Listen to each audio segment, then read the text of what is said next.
Hi everyone. In this session, I'm going to give you the demo of this application baseplate with cage. I understand that there are many baseplate connections in Tekla, but this one is unique because it has many functions inbuilt into it. Let's go to Tekla and explore this component. To create the baseplate connection, select the component, pick the column and pick the position. Let's go through the options one by one.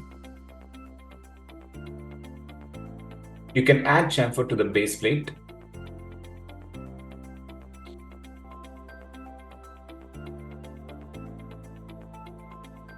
And here you have different options.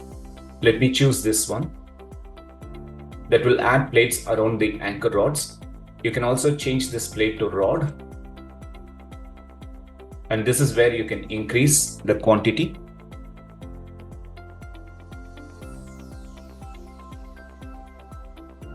If you want to add leveling plate or fitting plate, you already have this option here. Let me change this distance to 0. And then once I click modify, it will automatically place this leveling plate between the base plate and grout. To add galvanization holes, go to the bolts. You have options to add 1, 2 or 4 holes and set the hole diameter. And then set the offset distance.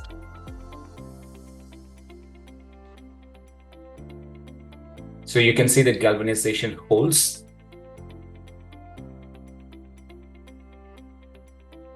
And if you have the column in an angle, for example, let me just select one of them.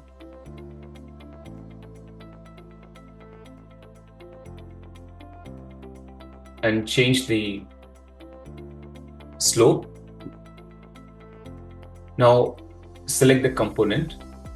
Go to this coordinate position and select column so that the base plate will follow the angle of the column. To change this connection to chemset or bolt, so select base plate with the bolts and modify this. And then you can go to the bolt, change the orientation, and you can change the size. As you can see, this application has many functions inbuilt into it. If you have any question, feel free to get in touch with me, and thank you for watching this video.